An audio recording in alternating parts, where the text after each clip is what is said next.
Hi everyone, Comic Book Reviewer here, and this time reviewing on Superman Secret Origins. Now, as you know, this is meant to be a retcon version of redoing Superman's origin. They did it back in the 1980s, and this one is done by Geoff Johns. So let's get on the story. It starts off how a young Clark Kent is looking at Phil saying, "Why are you here?"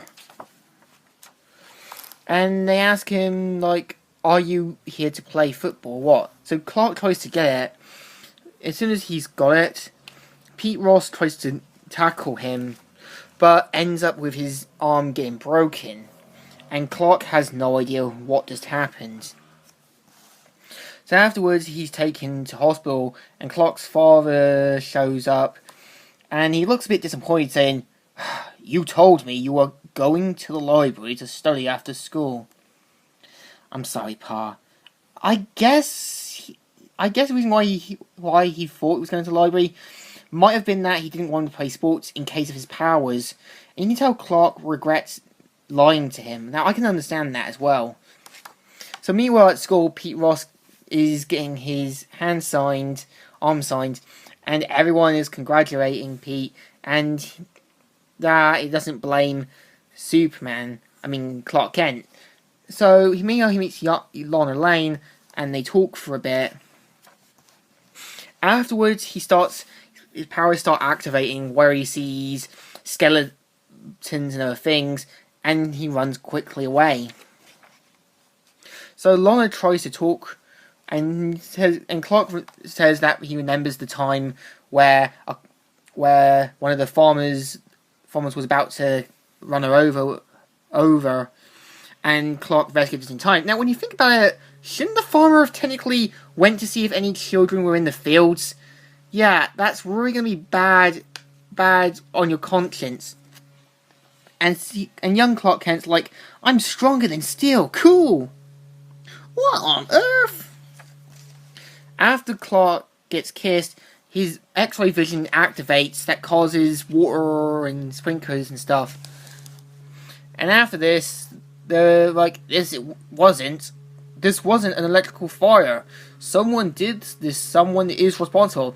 I'll say someone's responsible. And so Jonathan Kent gets Clark back home and talks with him.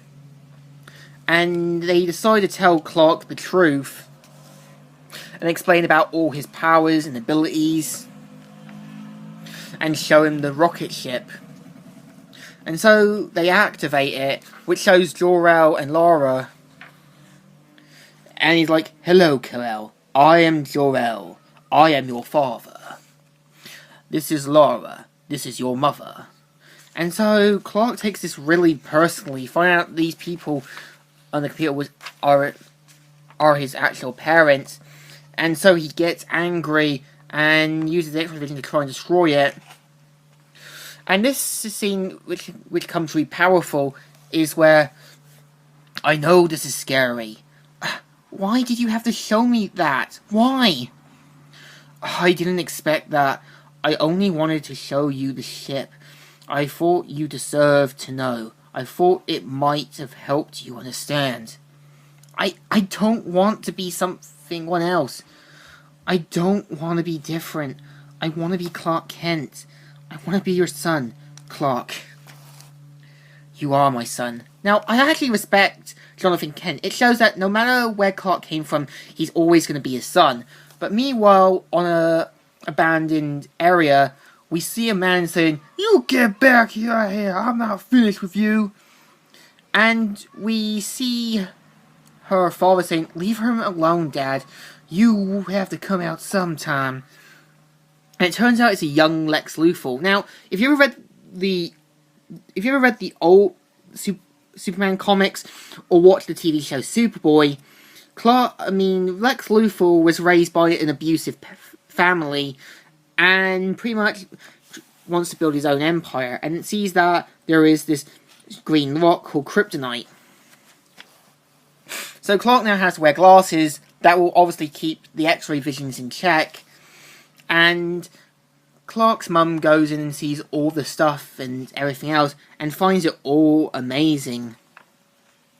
So meanwhile, Clark and Pete Ross decide to head to class, and Laura and Clark go to the fair, where Clark sees all these books, and young Alexa says, "I've memorized the few that are actually useful, and disprove the rest. Plus, I need money to get out of this town." And so he shows him the kryptonite. Now, we all know what kryptonite does to Clark Kent, so it weakens him, and he's like, "Be careful! You clumsy idiot! Look what you did!" And so it ends up cutting him, and Clark sees that Lorna's been put in danger, and Clark has to rescue her just in time, and uses his powers just in time, and saves her. After that, they both fall into the river, and Clark's powers are kept in check this time, and this time they are making the Superboy costume, and afterwards they says, "I think he's coming down." "Well, that's a bit tight, isn't it, Martha?" "It's adorable. You both better take a nice long look. Because today is the last time I ever wear this." And I'm actually amazed that it looks just amazingly done. And so, that's the story. So what do I think of issue 1? It's actually pretty good. It shows that Jeff Jones took a lot of time to build up the story and make the characters look likeable. So I give this a good thumbs up. Still good and still alright. So, Comic Review here, signing out.